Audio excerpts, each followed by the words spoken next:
بسم اللہ الرحمن الرحیم سبحانک لا علم لنا الا ما علمتنا انک انت العلیم الحکیم نستغفر اللہ ربی من کل ذنب ونتوب الیہ۔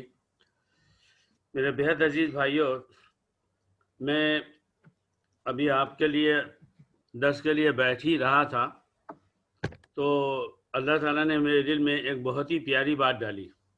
وہ بات علمی ہے، اس لیے آپ تک پہنچانا چاہتا ہوں۔ بات یہ ہے کہ اس وقت ہماری اس اسکرین پر کمپیوٹر کا اسکرین، لیپ ٹاپ کا، موبائل کا، جو شخص بھی ہم میں سے میوٹ کر کے بیٹھا ہے اور اس نے ویڈیو کو بھی آف کر دیا ہے تو ہم اس کو نہیں دیکھ سکتے۔ ہم لوگ جو اسکرین پر نظر آ رہے ہیں اس وقت، میں اور شریف بھائی، ہم اس وقت ہمارے انور بھائی کو، حبیب بھائی کو، اعظم بھائی کو، سلیمان بھائی کو، آفتاب بھائی کو ہم نہیں دیکھ سکتے، مگر وہ ہم کو دیکھ سکتے ہیں۔ تو اس بات نے مجھے قرآن کی ایک آیت یاد دلا دی، اور قرآن کی حقانیت جو کسی دلیل کے محتاج نہیں ہے، مگر کم عقل انسان ہر بات کو جب تک آنکھ سے نہیں دیکھتا ہے، جب سنتا نہیں ہے، تو اس کے ایمان میں طاقت نہیں آتی۔ اللہ تعالیٰ نے قرآن کہا لا تدرکہ الابصار،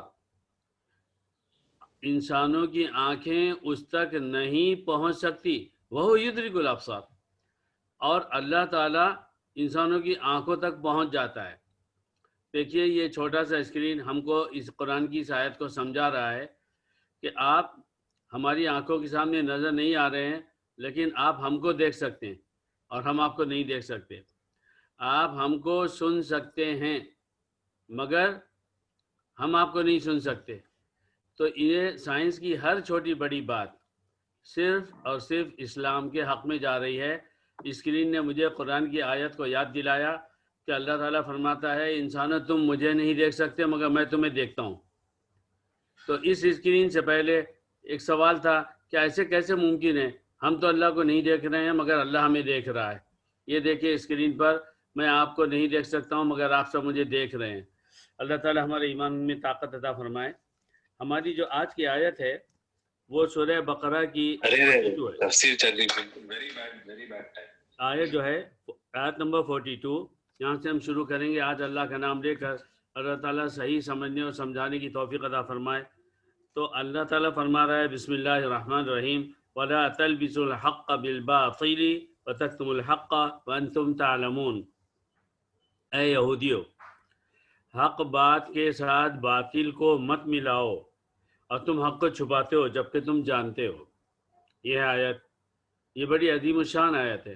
آپ یقین مانیے کہ سورہ بقرہ ہو یا کوئی بھی سورہ ہو، اس کے اندر یہودیوں کے بارے میں جو کہا گیا یا عیسائیوں کے بارے میں جو کہا گیا، ہر آیت اپنی جگہ پر ایک مکمل داستان ہے، بہت لمبی داستان ہے۔ اس میں ہزاروں یہودیوں کی نافرمانیاں، اللہ کے ساتھ سرکشی اور سیدھی بات کا ٹیڑھا مطلب نکالنا یا ٹیڑھے ٹیڑھے سوالات کرنا اس میں چھپے ہوئے ہیں۔ تو حق بات کیا ہے؟ حق بات یہ ہے کہ محمد صلی اللہ علیہ وسلم دنیا میں آنے والے ہیں، آخری نبی ہیں، اور قرآن آخری کتاب ہوگی، اسلام آخری مذہب ہوگا، اور اس کے علاوہ جو کچھ ہوگا اسلام کے آنے کے بعد وہ ختم ہو جائے گا۔ اور باطل کیا ہے کہ ضد ہو، حد درمی ہو، نافرمانی ہو کہ نہیں ہم آپ کو آخری نبی نہیں مانتے، ہم آپ کو آپ کی کتاب کو آخری کتاب نہیں مانتے، ہم اسلام کو آخری دین نہیں مانتے، یہ ہے وہ باطل۔ تو اللہ تعالیٰ اشارہ فرما رہا ہے کہ حق بات کے ساتھ باطل کو مت ملاؤ، وَتَكْتُمُوا الْحَقَّ، تم حق کو چھپاتے ہو۔ حق کو چھپانے کا کیا مطلب ہے؟ یہی مطلب ہے کہ وہ جانتے ہیں تورات کے ذریعے، انجیل کے ذریعے، زبور کے ذریعے کہ آخری نبی جو آئے گا اس کی یہ صفت ہوگی، اس کی زمین ایسی ہوگی، وہ جس زمین پر پیدا ہوگا اس میں کھجور کے درخت ہوں گے، وہ جو اس کے ساتھ میں لوگ ہوں گے وہ اتنے نیک اور فرشتہ صفت ہوں گے، اور وہ ساری باتیں، یہاں تک کہ نبی کریم صلی اللہ علیہ وسلم کی جو ہے جسمانی کیفیت، آپ کے اعضاء مبارکہ کی بھی بعض تفصیل اللہ نے اشارتاً کنایتاً بھیج دی تھی، اور نبی صلی اللہ علیہ وسلم کی جو مہر نبوت آپ کے جو کندھے پر مثال دی جاتی ہے کہ کبوتر کے انڈے کے برابر حصہ ابھرا ہوا ہوگا، تو یہ بھی جو ہے یہودیوں نے دیکھ لیا تھا، مگر اس کے باوجود وہ یہ نہیں مانتے تھے کہ نبی صلی اللہ علیہ وسلم آخری نبی ہیں، اسلام آخری مذہب ہے، قرآن آخری کتاب ہے۔ بہرحال جب ان کو یہ کہا جا رہا اور ہم پڑھ رہے ہیں اور ہم سن رہے ہیں تو اس میں ہمارے لیے کیا پیغام ہے؟ میں اس کو مجلس کے اختتام پہ نہیں رکھوں گا کیونکہ بات بہت واضح ہے۔ اس میں ہمارے لیے یہ پیغام ہے کہ ہم بھی حق بات کے ساتھ باطل کو نہ ملائیں، سچ بات کے ساتھ جھوٹی بات کو نہ مکس کریں اور حق بات کو نہ چھپائیں۔ وَأَنْتُمْ تَعْلَمُونَ، جبکہ تم جانتے ہو، ایسے نہیں ہے کہ وہ نہیں جانتے۔ اس کے بعد اللہ نے فرمایا وَأَقِیمُوا الصَّلَاةَ وَآتُوا الزَّکَاةَ وَارْکَعُوا مَعَ الرَّاکِعِینَ، اور تم نماز پڑھو۔ کس سے کہا جا رہا؟ مسلمانوں سے نہیں۔ یہ جو آیت ہے اس کا بیک گراؤنڈ اوپر سے چل رہا ہے یہودیوں کو یہ کہا جا رہا ہے کہ تم نماز قائم کرو اور زکوٰۃ دو، اور کیا کرو؟ وَارْکَعُوا مَعَ الرَّاکِعِینَ، رکوع کرنے والوں کے ساتھ رکوع کرو۔ تو پہلا سوال یہ ہے کہ نماز تو مسلمان پڑھتا ہے، زکوٰۃ بھی مسلمان دیتا ہے، اور رکوع جس انداز سے ہم رکوع کرتے ہیں، آپ نے کسی غیر مسلم کو ایسا رکوع کرتے ہوئے دیکھا؟ انسانوں نے یوگا کی مختلف شکلیں بنائی ہیں۔ مجھے آپ بتا دو ایمانداری سے کہ یوگا کی کسی بھی آسن میں رکوع کا آسن ہے، سجدے کا آسن ہے؟ حالانکہ یوگا کو بڑی اہمیت دی جا رہی ہے کہ وہ جو ہے ورزشوں کی سب سے اعلیٰ صفت ہے اور اس کا طریقہ ہے، اس کے اپنے فائدے ہیں، اور اس یوگا کو ہم مسلمان ہر چیز کو مسلمان بنا کے ہی استعمال کرتے ہیں۔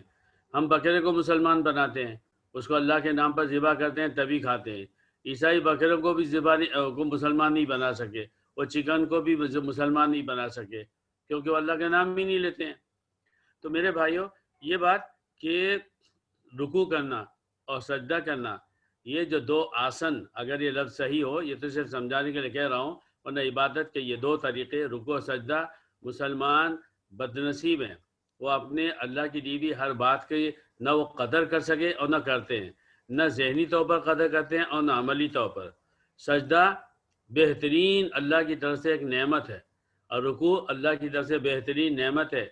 ہمارے ہردل عزیز، اللہ نے اس زمانے میں جن کو سب سے زیادہ اسلام کی خدمت کے لیے چنا، آپ کے ڈاکٹر ذاکر نائک، اور ان سے پہلے ان کے استاد احمد دیدت رحمہ اللہ تعالی ہمارے حضرت دیدت کی روح کو جو ہے سکون پہنچائے، ان کے آخرت میں درجات بلند کرے۔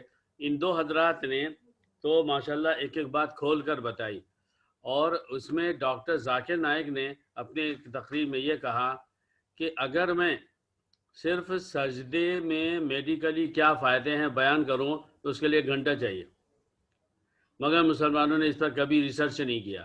اور رکوع میں جانے کے بعد کیا ہوتا ہے؟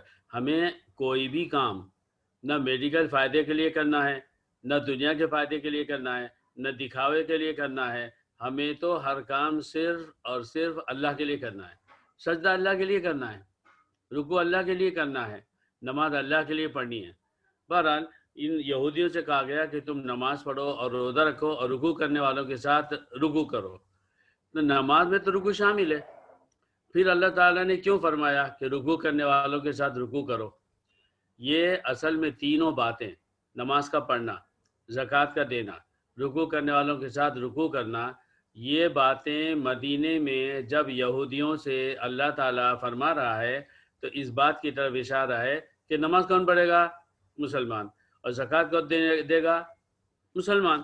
تو ان کو ان دو الفاظ کو بول کر اسلام لانے، ایمان لانے کی دعوت دی جا رہی ہے کہ تم نماز پڑھو گے، زکوٰۃ دو گے، جو دو انتہائی اہم کام ہیں۔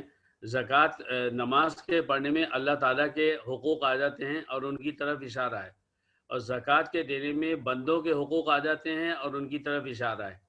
تو جب تم یہ دو کام کرنا چاہتے ہو تو کیا کرو؟ مسلمان ہو جاؤ۔ مسلمان ہو جاؤ گے تبھی تو پڑھو گے۔ تو یہ ایک انداز ہے بولنے کا، اور دراصل آپ یہ دیکھیے کہ نماز مسلمانوں کی ایک دن میں 5 دفعے، 5 دفعے ایک مسلمان جب سر اللہ کے سامنے جھکاتا ہے اور گزرنے والا کافر اس کو دیکھے، وہ کسی بھی ٹائپ کا کافر ہو، تو اس کو یہ ہماری نماز پڑھنے کا ایکشن، پریکٹیکل عمل دعوت دے رہا ہے، تم بھی میری طرح بنو. اور یہ ہوتا ہے اور ہوتا آیا ہے.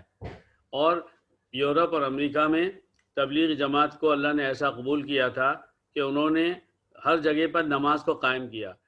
اسٹیشن، بسز، گارڈن اور دنیا کے چپے چپے میں تو لوگوں کے سامنے نماز کی شکل آئی. ہمارے اپنے بہت سارے ہندو پڑوسی ہیں اور دوسرے پڑوسی ہیں، سکھ ہیں اور عیسائی ہیں اور جو بھی ہیں، ان کو نہیں پتہ ہم کیسے نماز پڑھتے ہیں. تو ایسے ہی یورپ امریکہ میں جو لوگ رہتے تھے اور رہتے ہیں، ان کو نہیں پتہ مسلمانوں کی نماز کیسی ہوتی ہے. لیکن ایسے بہت سارے واقعات پیش آئے کہ جن کے ساتھ پیش آئے ان کی زبانی میں نے خود سنا، میں نے خود اپنے ان کانوں سے، اور آپ نے بھی سنا ہوگا کہ وہ کہنے لگے کہ ہم نے جیسے ہی نماز ختم کی تو ایک انگریز ہمارے پاس آیا. اس نے پوچھا یہ کون سی ورزش کر رہے تھے آپ لوگ؟ یہ تو میں نے آج تک کسی کو کرتے ہوئے نہیں دیکھا. پھر اس کو سمجھایا گیا کہ بھائی یہ ورزش نہیں ہے، یہ مسلمانوں کی عبادت ہے. اس نے کہا مجھے اگر یہ عبادت ہے مجھے بہت پسند آئی، اتنی پسند آئی کہ میں بھی مسلمان ہونا چاہتا ہوں. معمولی سی بات اسلام کے لانے کا سبب بن گئی. جیسے میں نے پچھلی کسی ملاقات میں ذکر کیا تھا کہ مہاراشٹر کے شہر مہاڑ میں جب اجتماع تھا اور ایک مسلم دوست اپنے ہندو دوست کے ساتھ گیا ہوا تھا، تو وہ ہندو دوست وہ اجتماع گاہ میں پہنچا اور سوچا میں بیٹھ کے کیا کروں، یہ بھاشن تو مسلمانوں کے لیے ہو رہا ہے. مگر اسی وقت اللہ تعالیٰ نے جو صاحب بیان دے رہے تھے ان کی زبان پر آیت جاری فرمائی. اللہ تعالیٰ قرآن میں کہتا ہے یا ایھا الناس، اے لوگو. وہ ہندو وہیں رک گیا، لوگوں کہا گیا، مومنوں نہیں کہا گیا. تو پھر سنو کہ کیا بول رہے ہیں، اور وہ سننا اس کے ایمان لانے کا سبب بنا. میں نے بتایا تھا آپ سے. بہرحال تو اس بات کی طرف کہ اللہ تعالیٰ نے قرآن میں سورہ بقرہ میں آیت نمبر 42 میں یہودیوں کو یہ کیوں کہا کہ نماز پڑھو اور زکوٰۃ دو اور رکوع کرنے والوں کے ساتھ رکوع کرو.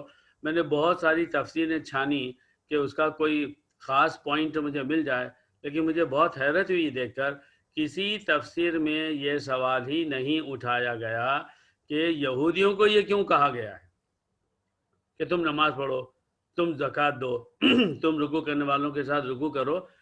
سبحان اللہ، کسی بھی تفسیر میں یہ سوال ہی نہیں اٹھایا گیا. جو کہ اس آیت کو پڑھتے ہی سب سے پہلے ذہن میں کلک ہوتا ہے کہ نماز پڑھنا اور روزہ اور زکوٰۃ دینا، رکوع کرنا، یہ تو مسلمان کی شان ہے. تو بعد میں پھر میں نے اللہ سے دعا کی کہ اللہ مجھے اس آیت کو سمجھا دے. تو میرے ذہن میں یہ بات آئی کہ دراصل مدینے کے ماحول میں نماز اور زکوٰۃ کا اتنا چرچا تھا کہ اس چرچے کو کوئی بھی سنتا تھا تو اللہ تعالیٰ نے اس کی طرف اشارہ فرمایا، نماز پڑھو، زکوٰۃ دو اور رکوع کرنے والوں کے ساتھ رکوع کرو. یہ جو الگ سے رکوع کا ذکر فرمایا اس کی بھی کوئی وجہ میں نے بہت ڈھونڈا تفسیروں میں، مگر مجھے کہیں نہیں ملی. پھر اللہ نے میرے دل میں یہ بات ڈالی کہ دراصل رکوع جب ایک مسلمان کرتا ہے تو کیا کرتا ہے؟ آدھا جھک جاتا ہے. یہ آدھا جھکنا ایک زمانہ تھا کہ مغل بادشاہوں میں مسلمان ہونے کے باوجود ہر بادشاہ کے سامنے سیدھا کھڑے ہو کر سلام کرنا ان کی گستاخی سمجھا جاتا تھا. اور یہ حکم تھا ہمارے دربار میں جو آئے وہ جھک جائے، رکوع کی شکل میں آئے اور ہاتھ کو گھنٹے کی طرح ہلاتے ہوئے السلام علیکم السلام علیکم، اس بادشاہ صاحب اور جو بھی الفاظ بولنا ہے وہ بولتے ہوئے دربار میں کہ دروازے سے لے کے بادشاہ صاحب جہاں بیٹھے وہاں تک اس حالت میں جائے. تو یہ انسانوں کی دنیا میں کچھ بادشاہوں نے مسلمان ہونے کے باوجود کسی کو اپنے سامنے جھکانے کا یہ طریقہ دیکھا تھا. ورکعوا، تو اس میں اس بات کی طرف اشارہ نہیں ہو رہا کہ اے یہودیو تم رکوع کرو، بلکہ یہ اشارہ دیا جا رہا کہ جھک جانے والوں کے ساتھ تم بھی جھک جاؤ.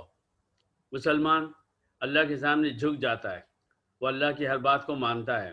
وہ پہلے یہ دیکھتا ہے کہ اللہ نے کیا کہا، وہ یہ نہیں دیکھتا ہے کہ پہلے ماں نے کیا کہا، باپ نے کیا کہا، میرے بادشاہ نے کیا کہا، میری بیوی نے کیا کہا، میرے بچوں نے کیا کہا، میری ضرورت مصلحت نے مجھ سے کیا کہا، میرے دنیا کے جھوٹے فائدے نے مجھ سے کیا کہا. وہ سب سے پہلے دیکھتا اللہ کا حکم ہے، وہ اللہ کے سامنے جھک جاتا ہے، اللہ کی بات کو مانتا ہے چاہے ساری دنیا ناراض ہو جائے. اسی بات کی طرف وہ بہترین اشارہ ہے. اور اسی بات کی طرف اللہ تعالیٰ نے جو ہے تو دعوت بھی دی ہے۔ اس کے بعد میں اور جو مختلف آیتیں ہیں تو میں چاہتا ہوں کہ آپ حضرات کو میں ایک چھوٹی سی جھلک جو ہے سناؤں۔ فی ظلال القرآن، قرآن کے سائے میں سید قطب شہید رحمۃ اللہ علیہ نے جو تفسیر لکھی ہے تو ان کے لکھنے کا جو انداز ہے نا وہ بالکل ہی الگ ہے۔ میں چاہتا ہوں کہ آپ بھی تھوڑا سا مزہ چکھیں، ٹیسٹ کریں کہ دیکھیے تفسیریں بہت ساری لکھی ہیں مگر ایک انداز یہ بھی ہے۔ سید شہید رحمہ اللہ وَلَا تَلْبِسُوا الْحَقَّ بِالْبَاطِلِ وَتَكْتُمُوا الْحَقَّ وَأَنْتُمْ تَعْلَمُونَ۔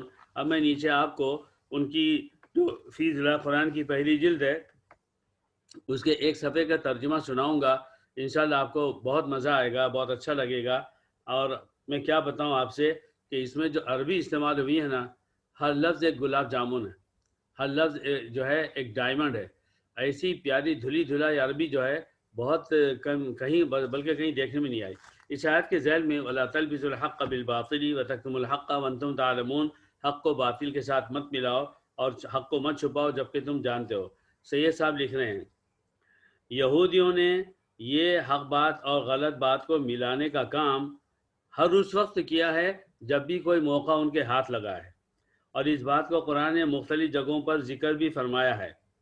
یہودی ہمیشہ کسی بھی اسلامی معاشرے میں فتنے کا اور فتنہ پھیلانے کا سبب بنتے تھے۔ وہ ہمیشہ مسلمانوں کی صف میں، اسلام لانے والوں کی صف میں اضطراب کا پیدا کرنا، خلا پیدا کرنا، اکسانا، اس کی اور بہت ساری مثالیں بعد میں آئیں گی۔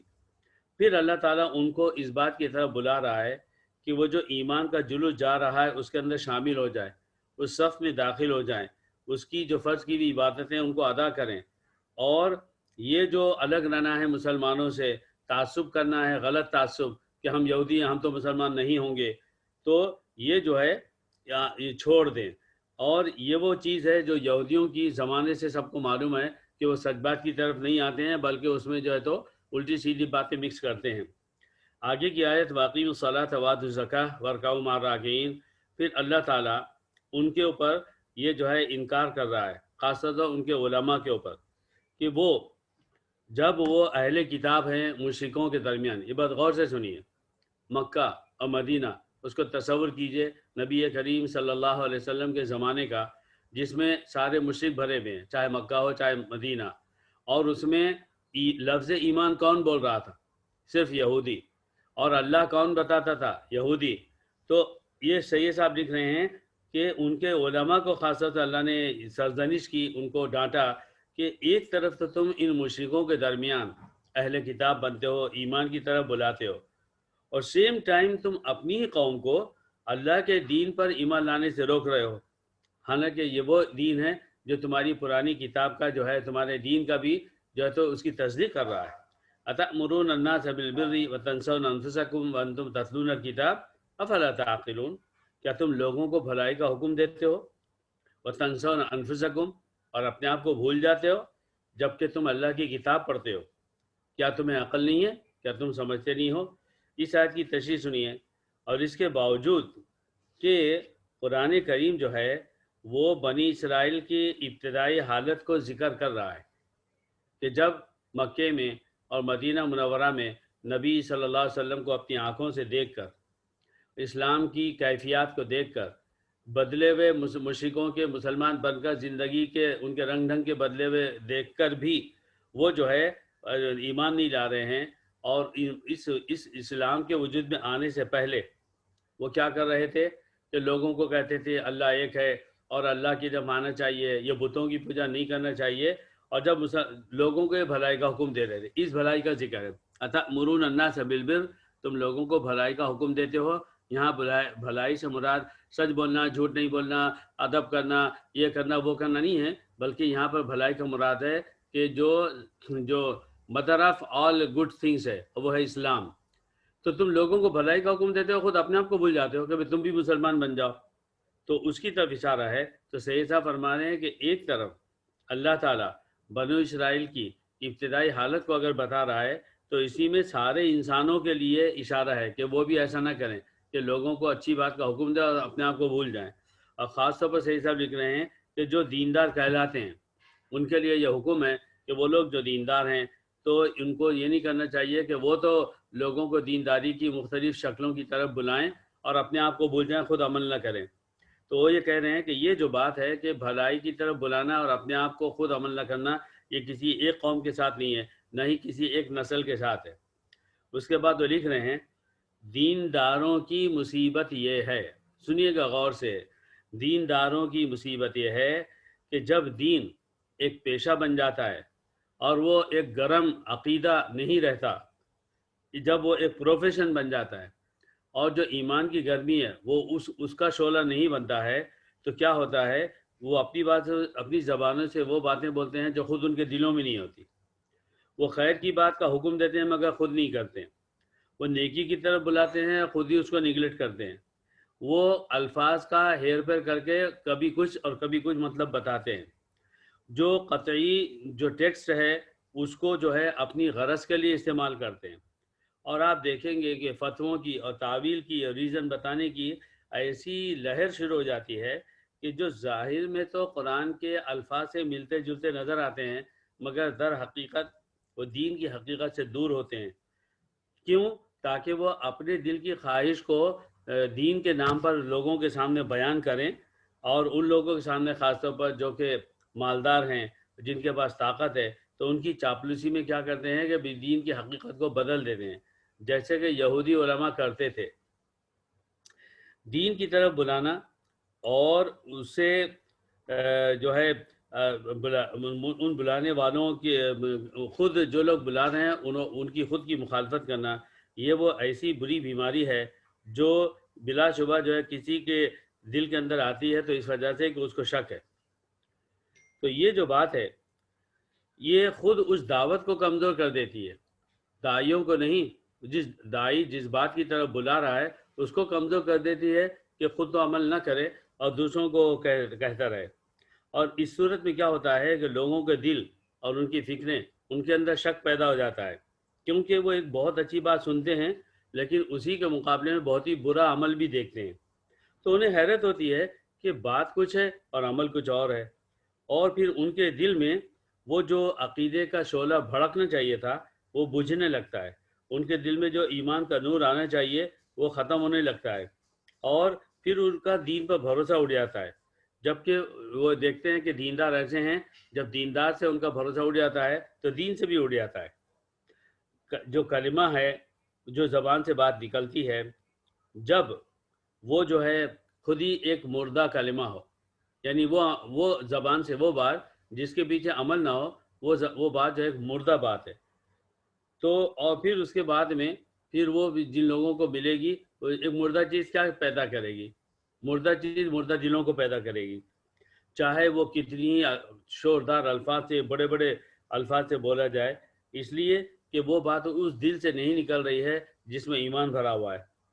اور کوئی بھی شخص وہ اس وقت تک ایمان نہیں لائے گا جب تک کہ وہ کہی جانے والی بات کا صحیح ترجمہ پریکٹیکل لائف میں اپنی آنکھ سے نہ دیکھ لے۔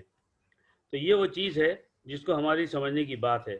اس کے بعد سید صاحب نے بہت ہی پیاری بات لکھی ہے، قول اور فعل، زبان سے کہی جانے والی بات اور اس پر عمل کرنا، ان دونوں کے اندر مطابقت، اور وہی بات کہے جو کر رہا ہے اور وہی کرے جو کہہ رہا ہے، عقیدہ جو دماغ میں سوچ ہے اور ہاتھ پیر سے جسم کے اعضاء سے جو بات نظر آ رہی ہے، یہ دونوں ایک جیسے ہو جائیں یہ کوئی آسان کام نہیں ہے، نہیں، اور نہ ہی ایک بنا ہوا راستہ ہے جس پر آپ چلیں، اس کے لیے بڑی سخت محنت کی ضرورت ہے، بڑی ہی کاوش کی ضرورت ہے، اور وہ کاوش یہ ہے کہ اللہ سے تعلق ہو، اس سے مدد مانگنے کا طریقہ آ جائے، اللہ ہی سے مدد مانگی جائے، کیونکہ زندگی کی ضرورتیں اور زندگی کی پریشانیاں وہ ایسی ہیں کہ جس کی وجہ سے انسان اپنے عقیدے اور جس چیز کی طرف اس کو بلا رہا ہے اس سے ہٹ کے وہ بولتا کچھ اور کرنے کچھ اور لگتا ہے۔ اور ایک شخص جس کو فنا ہونا ہے، جب تک اس کے اندر وہ قوت نہ آ جائے جو قوت کے فنا نہیں ہوتی ہے، یعنی اللہ کی ذات، اللہ پر بھروسہ، تو وہ ایسا آدمی جو ہے اپنی قوت میں کمزور ہے، کیونکہ جو شر کی طاقت ہے، سرکشی کی طاقت ہے اور گمراہ کرنے کی طاقت ہے، وہ اس کے اپنے ارادے سے کہیں زیادہ طاقتور ہے، اور دسیوں دفعے یہ جو شر کی اور سرکشی کی طاقت ہے وہ انسان کی اپنی طاقت کے اوپر غالب آ جاتی ہے. لیکن جب ایسا ہوتا ہے کہ اس کو تکلیف اس کی اندر کی کمزوری وہ بار بار پیش آ رہی ہے اور وہ گرنے والا ہے، ہارنے والا ہے، وہ اپنے ماضی مستقبل اور سب کو کھونے والا ہے، اگر وہی شخص اس طاقت کو پکڑ لے جو کہ ازلی ہے، ابدی ہے، اور وہ طاقت ہے کہ جس کی طاقت کے سامنے کسی طاقت کی کوئی حیثیت نہیں، اچانک وہی کمزور انسان طاقتور ہو جاتا ہے، مضبوط ہو جاتا ہے، اپنی شہوتوں اور اپنی خواہشات کے اوپر کنٹرول کرنا اسے آ جاتا ہے، اور وہ اپنی تمام ضرورتوں کو بھی اس طاقت کے اللہ کی طاقت دی ہوئی طاقت کے سامنے جو ہے ان سب کو ڈھکیل دیتا ہے، اور ایسا ہو جاتا ہے کہ اس کے ذریعے سے وہ جو ہے لوگوں کے مقابلے میں ہر طرح کی جو ہے وہ طاقت کا مقابلہ کرے، اسلام پر چلے اور بالکل جو ہے ہمت نہ ہارے. یہاں تک میں نے آپ کو صرف فی ضلع قرآن کی تفسیر کا ایک مزہ چکانے کے لیے اس کا ٹیسٹ کہ دیکھیے تفسیر ایسی بھی لکھی جاتی ہے، یہ میں نے اس کو سنایا. میں پھر واپس آتا ہوں اس بات کی طرف کہ ورکعوا مع الراکعین، اللہ تعالیٰ نے فرمایا یعنی جھک جانے والوں کے سامنے جھک جاؤ، یعنی اسلام کے سامنے جھک جاؤ. آگے اللہ تعالیٰ نے وہی فرمایا جس کی تشریح ابھی ہم نے سید صاحب کی زبانی سنی، اتأمرون الناس بالبر، آیت نمبر 44. کیا تم لوگوں کو بھلائی کا حکم دیتے ہو، وتنسون انفسکم، اور اپنے آپ کو بھول جاتے ہو، وانتم تتلون الکتاب، اور جبکہ تم اللہ تعالیٰ کی کتاب بھی پڑھ رہے ہو. یہاں پر لفظ الکتاب سے مراد قرآن نہیں ہے، بلکہ یہاں پر اسے مراد جو ہے وہ آپ کے تورات ہے جو حضرت موسیٰ کو دی گئی تھی، اور اس کتاب کو پھر یہودی مانتے تھے. تو اللہ تعالیٰ فرما رہا ہے کہ تم افلا تعقلون، کیا تم کو عقل نہیں ہے؟ یہ جو ہے افلا تعقلون، اس میں محبت بھی ہے، اس میں ڈانٹ بھی ہے. جیسے ہم اپنے بچوں کو یا جن لوگوں سے ہمارا تعلق ہے تو ہم ان سے کہتے ہیں کیوں سمجھ میں نہیں آ رہا. اس سمجھ میں نہیں آ رہا میں یہ مطلب نہیں ہے کہ آپ صرف ڈانٹ رہے ہو، یا یہی نہیں کہ آپ پیار کر رہے ہو. اور اسی جملے کو بولیے، اس کو دو انداز سے بولیں گے آپ، کیوں سمجھ میں نہیں آ رہا ہے. دوسرا ہے ایک جھٹکے غصے، کیوں سمجھ میں نہیں آ رہا. جب آپ جھٹکا دے رہے ہیں تو یہ جھٹکا انسان کا ہی بتاتا کہ یعنی بات ایک دم اوپن ہے، سمجھ میں آنے والی ہے، پھر بھی سمجھ میں نہیں آ رہی. تو غصہ آ رہا ہے کہ جس بات، جیسے کوئی شخص بولے دین کی روشنی میں یار یہ بتاؤ یہ دین کیسے نکلتا ہے، تو آپ اس کے منہ کو تکیں گے یہ شخص بیوقوف ہے یا پاگل ہے، اس کو دین بھی سمجھ میں نہیں آ رہا. تو ایسے ہی اللہ تعالیٰ کہہ رہا ہے کہ تم کو خود نہیں سمجھتا کہ تم لوگوں کو تو بھلائی کا حکم دو، اللہ کی طرف بلاؤ، ایمان آخرت کے الفاظ بولتے رہو اور خود ہی اس سے دور بھاگو. پھر آگے اللہ نے فرمایا وَاسْتَعِینُوا بِالصَّبْرِ وَالصَّلَاةِ، اور صبر سے اور نماز سے مدد حاصل کرو. استعینوا مدد چاہو، صبر سے اور نماز سے مدد چاہو. یہ آیت بھی کس سے کہی جا رہی ہے؟ یہ بھی یہودیوں سے ہے، اور بعض مفسرین نے اس کو اس بات پر لیا ہے کہ مسلمانوں سے کہی جا رہی ہے. اگر یہ مسلمانوں سے کہی جا رہی ہے تب تو بات صاف ہے کہ مسلمان صبر سے کام لیں. مدینے کے اس ماحول میں جس میں یہودی طاقتور ہیں اپنی معلومات کے اعتبار سے، پیسے کے اعتبار سے، اپنی ہوشیاری کے اعتبار سے، اور تو ان کے مقابلے میں مسلمانوں کو کہا جا رہا ہے کہ تم صبر سے کام لو. صبر کا لفظ جو ہے یہ بھی بیچارہ اردو میں آ کر عجیب و غریب ہو گیا. لفظ صبر عربی زبان میں صرف مصیبتوں پر صبر کو نہیں کہا جاتا ہے، بلکہ لفظ صبر عربی میں قوت برداشت کو کہا جاتا ہے. اور قوت برداشت صرف مصیبتوں کے بارے میں نہیں ہوتی ہے، ہر چیز میں ہوتی ہے. گناہوں سے بچنا ہے، گناہ کی لذت کو آپ نہ محسوس ہونے دیں. گناہ کی لذت کے اوپر قوت برداشت ہو آپ کے اندر، ایمانی قوت برداشت کہ گناہ ہے مگر آپ نہیں کر رہے ہیں، آپ کے اندر اتنی برداشت کی طاقت ہے. شیطان آپ کو بہکا رہا ہے، وہ نماز کے وقت سلا رہا ہے، آپ کے پاس قوت برداشت ہے کہ نہیں میں نیند کو کنٹرول کروں گا اور نماز کو نہیں چھوڑوں گا. قوت برداشت. ایک شخص آپ کو رشوت دے رہا ہے، آپ کو پیسے ملنے والے ہیں، مگر آپ کی ایمانی قوت برداشت مضبوط ہے، صبر سے آپ کام لے رہے ہیں کہ پیسے کو دیکھ کر بھی آپ کے منہ میں پانی نہیں آ رہا ہے، آپ کی دال نہیں ٹپک رہی ہے یہ قوت برداشت ہے۔ دشمن کا مقابلہ ہے، وہاں بھی آپ کے پاس قوت برداشت ہے۔ آپ یہ نہیں دیکھ رہے ہیں کہ دشمن تعداد میں کم ہے یہ زیادہ ہے، اس کے جو اسلحے ہیں آپ سے اچھے ہیں یا آپ کے آؤٹ آف ڈیٹ ہیں، بلکہ آپ کے اندر ایمان کی قوت برداشت ہے کہ یہ تعداد اور یہ اسلحے مجھے نہیں بچائیں گے، مجھے تو اللہ بچائے گا۔ اور اسی وجہ سے 313 مسلمانوں نے جنگ بدر میں 1000 کافروں کو شکست دی، اور بہت ساری باتیں ہیں۔ تو یہاں بھی دیکھیے، اگر آپ یہ کہیں کہ یہ آیت مسلمانوں کے بارے میں ہے، چلو ٹھیک ہے۔ اگر آپ یہ کہیں کہ جب اوپر سے بیان چلا رہا ہے یہودیوں کے بارے میں، اور یہ آیت جو ہے یہ بھی یہودیوں کے بارے میں ہے، تو پھر وہی سوال کھڑا ہوتا کہ اللہ تعالیٰ یہودیوں کو صبر اور نماز سے مدد حاصل کرنے کی بات کیوں فرما رہا ہے؟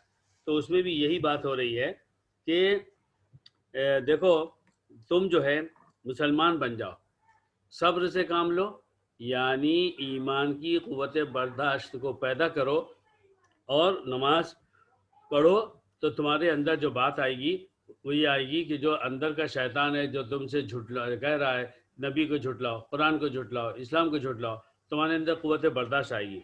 وَإِنَّهَا لَكَبِيرَةٌ، اور بلا شبہ یہ نماز کا پڑھنا یہ بہت مشکل کام ہے۔ وَإِنَّهَا لَكَبِيرَةٌ، نماز پڑھنا بہت مشکل کام ہے، إِلَّا عَلَى الْخَاشِعِينَ، مگر ان لوگوں کے لیے نہیں ہے جو کہ خاشعین ہیں، خشوع کے ساتھ ہیں، اللہ تعالیٰ کے سامنے ڈرتے ہیں۔ تو اور پھر اس کی تشریح آگے اللہ نے خود فرما دی کہ خاشعین کون ہیں؟ الذین یظنون انہم ملاقو ربہم، یہ وہ لوگ ہیں کہ جن کو یہ سمجھتے ہیں کہ وہ اپنے رب سے ان کی ملاقات ہونے والی ہے، وہ اپنے رب سے ملنے والے ہیں، وانہم الیہ راجعون، اور وہ جو ہے اللہ ہی کی طرف لوٹ کر جانے والے ہیں۔ یہاں بات اللہ نے یہ فرمائی کہ نماز کا پڑھنا بڑا مشکل کام ہے، یہ اللہ نے فرمایا، اور بلا شبہ ایک ایک دن میں، ہر دن میں 5 دفعے اللہ کے سامنے کھڑا ہونا، سروس ہو، بارش ہو، گرمی ہو، گھر میں بیٹھے ہوں، دکان پہ جا رہے ہوں، خریدی کے لیے جا رہے ہوں، ڈاکٹر کے پاس بیٹھے ہوں، زندگی کی ہر چھوٹی بڑی ضرورت میں، اب شادی کی تیاریاں ہو رہی ہیں تو نماز کون پڑھے گا؟ اب جو ہے آپ نے 4 مہمانوں کو گھر پہ کھانے کے لیے بلایا تو جماعت سے نماز کون پڑھے گا؟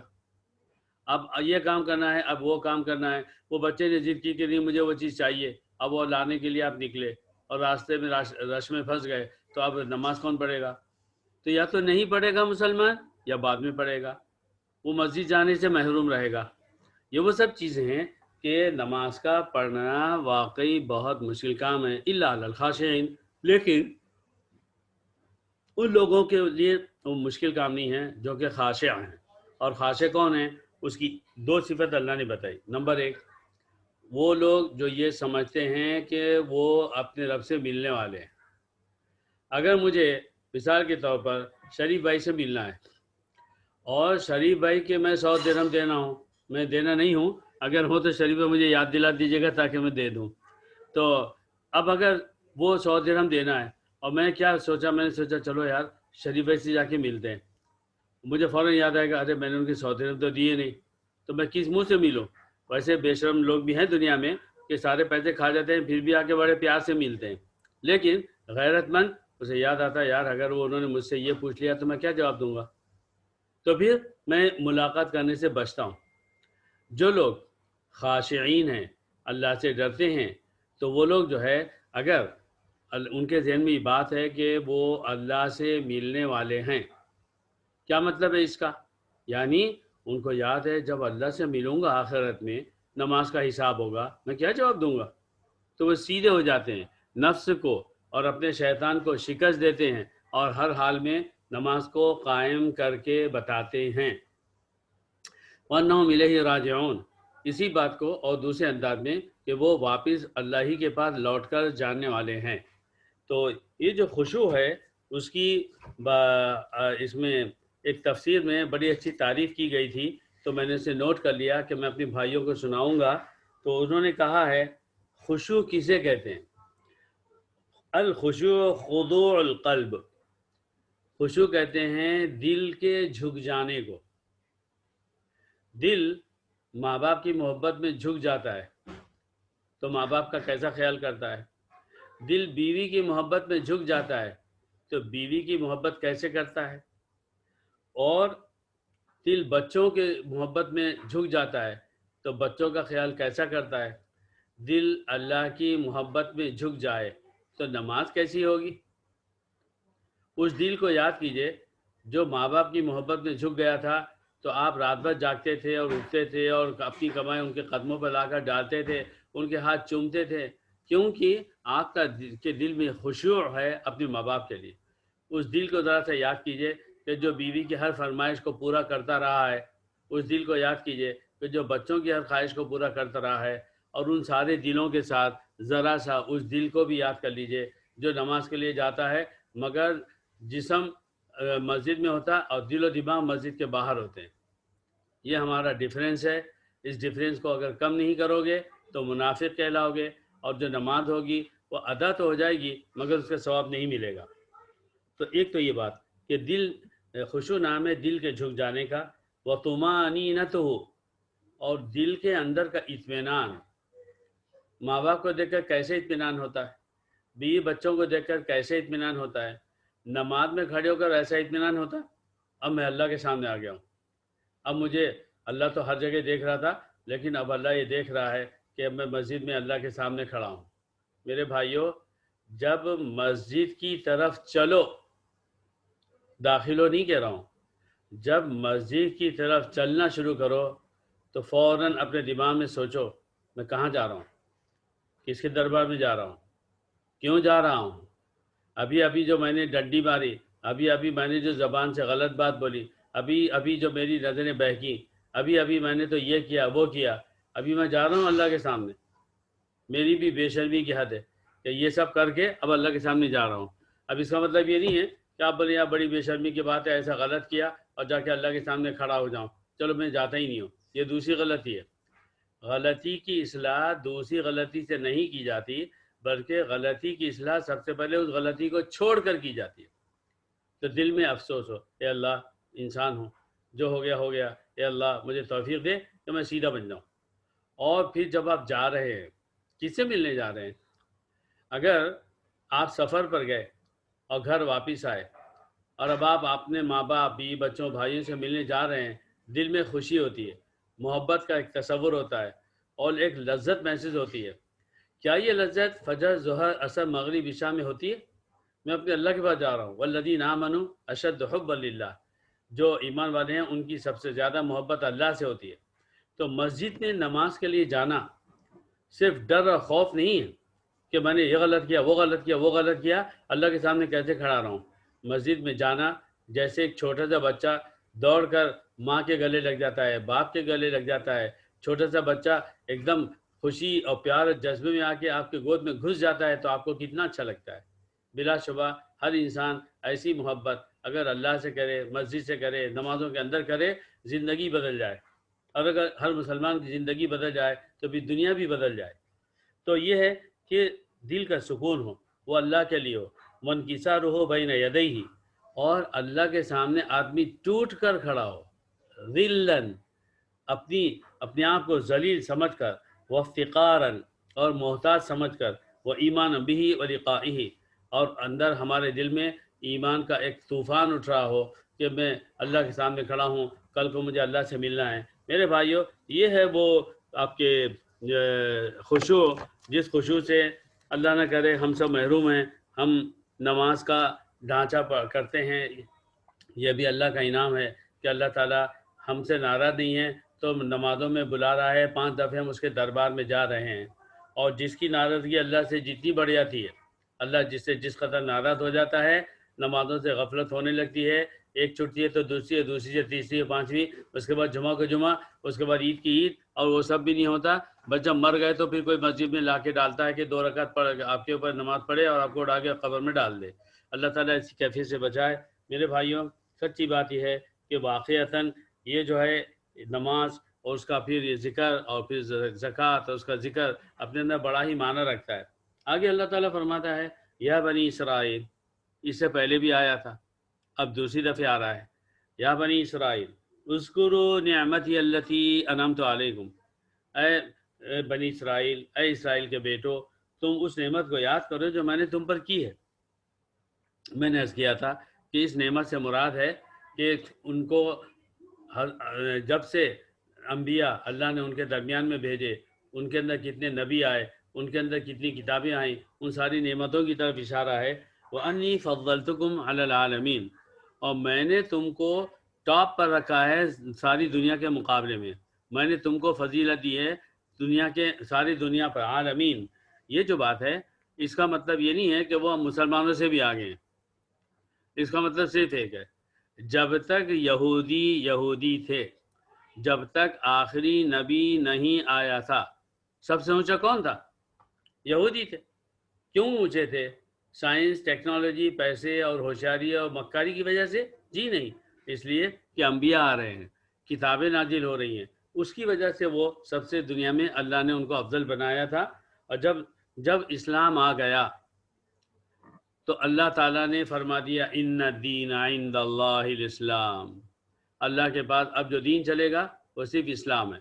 اور اسی لیے پورے قرآن میں بار بار اہل کتاب کو، یہودیوں کو اور عیسائیوں کو دعوت دی گئی کہ واپس آؤ، اسلام کو قبول کرو، کٹ حجتی مت کرو، جھوٹی باتیں مت بولو، سیدھے سیدھے اسلام کو مان لو، یہ کیونکہ تم کو معلوم ہے کہ یہی سچا دین ہے۔ پھر آگے اللہ فرما رہا ہے وَاتَّقُوا يَوْمًا لَا تَجْزِي نَفْسٌ عَن نَفْسٍ شَيْئًا، اس دن سے ڈرو کہ جس دن کوئی نفس دوسرے کے بدلے میں کام نہیں آئے گا۔ یہ جو آیت ہے نا میرے بھائیوں، یہ بڑی خاص آیتیں ہیں، خصوصاً یہودیوں کے بارے میں، کیونکہ یہ ساری بیماریاں یہودیوں میں تھیں، اور جیسے جیسے مسلمان بھی اسلام سے دور ہوتے چلے گئے تو ان کے اندر بھی یہی بیماری آئیں۔ سب سے پہلی یہ کہ کوئی نفس دوسرے نفس کو، کوئی شخص دوسرے شخص کو کچھ بھی فائدہ نہیں دے سکے گا۔ ہم مسلمان ہیں، پیر ہمیں فائدہ پہنچائے گا، اور فلاں صوفی اور فلاں عالم اور فلاں یہ اور فلاں وہ، کتنے فلاں ہیں زندہ اور مردہ جو مسلمانوں میں پیدا ہو چکے ہیں، یہی وہ غلطی ہے۔ تو اللہ تعالیٰ فرما رہا ہے کہ دیکھو یہاں کوئی کسی کا کام نہیں آئے گا۔ اس کے بعد وَلَا يُقْبَلُ مِنْهَا شَفَاعَةٌ، اور نہ کسی کی سفارش اس کے بارے میں قبول کی جائے گی۔ کیا مطلب؟ یعنی جو شخص اللہ کے یہاں آخرت میں مجرم ثابت ہو جائے گا، مجرم کس بات کا؟ لوگوں کو ستایا، اسلام پر نہیں چلا؟ جی نہیں، سب سے پہلی بات مجرم اس بات کا، اس نے اللہ کو ایک نہیں مانا تھا، اس نے شرک کیا تھا، اس نے اللہ کے ساتھ کسی کو شریک ٹھہرایا تھا۔ یہ جو جرم عظیم ہے، یہ سب سے بڑا جرم جو ہے، اس کی وجہ سے اب کسی کی شفاعت اس کے حق میں قبول نہیں کی جائے گی۔ وَلَا يُؤْخَذُ مِنْهَا عَدْلٌ، نہ ہی کسی سے کوئی فائن، کمپنسیشن، پیسہ لیا جائے گا، بدلے میں کوئی چیز نہیں لی جائے گی۔ وَلَا هُمْ يُنصَرُونَ، اور نہ ہی ان کی مدد کی جائے گی۔ یہ باتیں یہودیوں میں سب سے زیادہ تھی۔ ان کے اندر کیا بات تھی؟ سب سے پہلے یہ کہتے تھے، یہودی اور عیسائی یہ کہتے رہے ہیں کہ اللہ تعالیٰ اس میں چھٹے بارے میں ہے کہ یہودی اور وقالت الیہود والنصارى نحن ابناء اللہ واحباؤہ، ہاں، اور یہودی اور عیسائی یہ کہتے ہیں ہم تو اللہ کے بیٹے ہیں، واحباؤہ، اور ہم اللہ کے سب سے زیادہ چہیتے ہیں۔ تو اس کا جواب اللہ نے اسی وقت دیا، قل فلم یعذبکم بذنوبکم، اگر تم ہی سب سے زیادہ اللہ کو پیارے ہو، پھر تمہارے گناہوں کی وجہ سے اللہ نے تم کو سزا کیوں دی ہے؟ آپ سوچئے، اللہ نے یہودیوں کو چاہا اور ان کو جو ہے نبی بھیجے، کتابیں دی، اور سب سے بولا کہ تم سب سے اچھے رہو گے، اور اسی قوم پر ایسے عذاب آئے جو سبحان اللہ سبحان اللہ سبحان اللہ کسی اور قوم پر نہیں آئے۔ آپ بتائیے کہ یہودیوں کی یہ وہ ٹیم تھی کہ جنہوں نے کیا کیا کام کیے تھے، تو اللہ تعالیٰ نے ان کو خنزیر بنا دیا، اور وہ یہودیوں ہی کی ایک ٹیم تھی کہ جن کو گناہوں کے سبب ان کو اللہ تعالیٰ نے بندر بنا دیا، اور یہ کھٹمل اور جو ہے یہ بالوں کے کیڑے، یہ سب اللہ نے انہی کے اوپر بھیجا۔ طوفان پانی کا انہی کے اوپر آیا، ہوا کا طوفان انہی کے اوپر آیا۔ تو جو یہ کہے گا نہیں مجھے تو اللہ سب سے زیادہ چاہتا ہے، تو اللہ تعالیٰ پوچھ رہا ہے قل فلم یعذبکم بذنوبکم، اگر اللہ تعالیٰ تمہیں سب سے زیادہ چاہتا ہے پھر تمہیں گناہوں کی سزا کیوں دیتا ہے؟ تو یہیں سے جب یہودیوں کے ساتھ ایسا ہوا تو میرے بھائیوں، مسلمان جو آخری امت ہے، جو آخری نبی کی امتی ہونے کی حیثیت سے پیدا ہوا ہے، جس کو قرآن ملا ہے، تو وہ اب سب سے زیادہ اللہ کا چہیتا ہے، مگر اس چہیتے ہونے کا مطلب یہ نہیں ہے کہ آپ جو ہے اللہ کی چاہت کا غلط فائدہ اٹھائیں، کبھی شرک کریں تو کبھی کفر ہو، اور اگر شرک و کفر ظاہری اعتبار سے نہ ہو تو ہم اپنی خواہشات کو اللہ کے شریک ٹھہرا دیں۔ اللہ نے قرآن فرمایا ومن اظلم ممن اتبع هواه بغیر هدى من اللہ، اس سے بڑھ کر ظالم کون ہوگا جو اپنی خواہش کو اختیار کرے اللہ تعالیٰ کی ہدایت کو چھوڑ کر، اپنی خواہشات کو بت بنا لینا۔ یہ مسلمانوں نے برسوں سے سیکھ لیا ہے، اور وہ اس اعتبار سے شرک کر رہے ہیں کہ اللہ تعالیٰ کے احکام کے مقابلے میں اپنی خواہشات پر عمل کرتے ہیں۔ نہیں دیکھو اسلام نے یہ بات کہی ہے، نہیں جی کیا کریں مجبوری ہے، اچھا یہ کرو، نہیں جی وہ ابھی تو ہم نہیں کر سکتے۔ تو ہر وہ بہانہ جو کوئی مسلمان مرد اور عورت اپنی پرسنل لائف میں کرے گا، اور جہاں جہاں وہ اللہ کے حکم کو پورا نہیں کرے گا اور اپنی خواہش پر عمل کرے گا، وہ یہی کہا جائے گا اس نے اپنی جھوٹی خواہش کو اللہ کے ساتھ شریک ٹھہرا دیا ہے۔ بہرحال میرے بھائیوں، یہ تھی وہ ساری باتیں۔ ابھی تو یہودیوں کے بہت لمبے واقعات باقی ہیں جو آگے شروع ہونے والے ہیں، اور اس کی تفصیل پھر عرض کرنی ہے، تو میں اللہ کا نام لے کر آج کا 10 آیتوں پر ختم کرتا ہوں۔ میرے بھائیوں، اللہ تعالیٰ سب سے پہلے مجھے توفیق دے۔ یہ بتاؤ کہ ابھی ہم نے چند آیتوں کی تفسیر سنی، کیا ان تفسیر کے سننے کے وقت، ان قرآن کے پڑھنے کے وقت ہمارا ایمان بڑھتا ہے، یا ہم جو ہے فارملی سن رہے ہیں؟ میں بھی آپ کو فارملی سنا رہا ہوں، میرے دل کا ایمان جاگا، یا مجھے نیند آ رہی تھی، یا میں درس بھی سن رہا ہوں اور میرا دماغ دوسری باتوں کی طرف جا رہا ہے؟ تو آپ بتائیے پھر اس درس کا وہ فائدہ کیسے ہوگا کہ جس کے بعد پھر ایمان، وہ جو ابھی سید قطب شہید رحمۃ اللہ نے فرمایا، ایمان کی آگ دل میں بھڑک جائے اور دل گرم ہو جائے، اور جب زبان سے بات نکلے وہ اس ایمان کی گرمی کے ساتھ نکلے، یہ کب ہوگا؟ یہ نہیں ہوگا۔ تو ہمیں کوشش کرنا ہے کہ جب ہم قرآن کی تفسیر کے لیے بیٹھتے ہیں نا، تو یہی وہ خاص وقت ہے کہ جس کے اندر دو باتیں ہو رہی ہیں۔ شیطان پوری قوت استعمال کر رہا ہے کہ عین اس پیارے وقت میں آپ کو اللہ سے غافل کر دے، اور فرشتے جو ہے جہاں درس ہو رہا ہے وہ بھی آ جاتے ہیں کہ یہ جو ہے مسلمانوں کو جو ہے رحمت مل جائے، محبت مل جائے اللہ کی۔ تو اب ہمارا اپنا فیصلہ ہے، اگر فرشتوں کے ساتھ ہے ہم کو درس کے اندر، تو پھر ہم کو اللہ کی طرف متوجہ ہونا ہے، قرآن کے ایک ایک لفظ کو سن کر سنتے ہی اپنا جائزہ لینا ہے، میں کیسا ہوں۔ جب قرآن کی کسی آیت کو پڑھو یا سنو تو فوراً ایک سوال کرو، میں کیسا ہوں، یہ آیت مجھ سے کیا کہہ رہی ہے، کیا میں نے ایسا کیا، کیا میں ایسے کرتا ہوں، کوئی اچھا عمل آ رہا ہے، کیا یہ اچھا عمل میں کرتا ہوں، کوئی برا عمل سامنے آ رہا ہے، کیا اس برائی کا میں ارتکاب کرتا ہوں۔ تو جب ہم ہر سیکنڈ اور منٹ اپنا جائزہ لیں گے، انشاءاللہ اللہ تعالیٰ سے کنیکشن ہمارا لوز نہیں ہوگا، ہم مضبوط ہوں گے، اور جب ہم قرآن کا درس سے سننے کے بعد اٹھیں گے تو آج کا پورا دن، اور آج کا پورا دن نہیں بلکہ اگلے درس کے آنے اور اس کے بعد اور اس کے بعد اور اس کے بعد، یہاں تک کہ ہمارا وقت آ جائے آخری، ہم جو ہے ایمان کی قوت کے ساتھ لڑیں گے دونوں دشمنوں سے، نفس سے بھی اور شیطان سے بھی۔ اللہ تعالیٰ ہمیں توفیق عطا فرمائے۔ آمین، جزاک اللہ۔ امین ظفر بھائی، جزاک اللہ ظفر بھائی، ماشاءاللہ ماشاءاللہ، اللہ جو ہے آپ کی بات ہمارے دلوں میں اتار دے۔ آمین۔ چلیے دعا کر لیں۔ جی ظفر بھائی بسم اللہ۔ اللہم انت ربی ورب کل شیء وخالق کل شیء ولک الحمد ولک الشکر کلو، اللہم یا ربنا انت مولانا فانصرنا علی القوم الکافرین، یا ودود یا ذو العرش المجید یا فعال لما یرید، یا من خلقنا وخلق ارواحنا واجسادنا واعضاءنا وقلوبنا وعیوننا وابصارنا، اللہم یا ربنا انت مولانا، اللہم یا ربنا انت مولانا فانصرنا علی القوم الکافرین، اللہم کن لنا ولا تکن علینا، اللہم یا ربنا ارزقنا الایمان والاسلام والاعمال الصالحہ وجنبنا من الشیطان والشرک بک یا رب العالمین۔ اے اللہ، اللہم صلی علی محمد وعلی آل محمد کلما ذکرہ الذاکرون وکلما غفل عن ذکر الغافلون۔ اے اللہ، اے میرے اللہ، زمین و آسمان کے پیدا کرنے والے اللہ، اے اللہ مجھے زندگی کی آسانیاں دینے والے اللہ، اے اللہ تو نے مجھے چھوٹا سا بچہ تھا اور پیدا ہونے سے پہلے تو مجھے کوئی جانتا بھی نہیں تھا، پھر تو نے مجھے اللہ نام دیا، تو نے مجھے زندگی دی، تو نے مجھے ماں باپ اور بھائی بہن دیے، اے اللہ زندگی کی ضرورتیں دی، اور تو نے مجھے میری عمر میں برکت دی اور میں بڑا ہو گیا، اور اللہ ہم اس عمر میں پہنچے، اور اس عمر کے پہنچنے تک جو جو ضروریات تھی اے اللہ تو نے دیا، مگر ہم نے تیری کسی نعمت کا شکر ادا نہیں کیا۔ کبھی زبان سے شکر، اے اللہ تیرا شکر ہے، اگر بولا تو زبان سے بولا اور دل سے نہیں بولا۔ اے اللہ ہمارے دل خشوع سے خالی ہے، ہمارے دل میں خضوع نہیں ہے، تقوی نہیں ہے۔ اے اللہ تیری محبت ہی ہے، چیزوں کی محبت ہے، انسانوں کی محبت ہے۔ اے اللہ ہمارے جرم عظیم کو معاف فرما۔ اے اللہ ہم جو بات بھی سنتے ہیں اس کو دل کی گہرائی اور عقل کی پختگی کے ساتھ سننا آسان فرما، عمل کی توفیق عطا فرما، دوسروں تک پہنچانے کی توفیق عطا فرما۔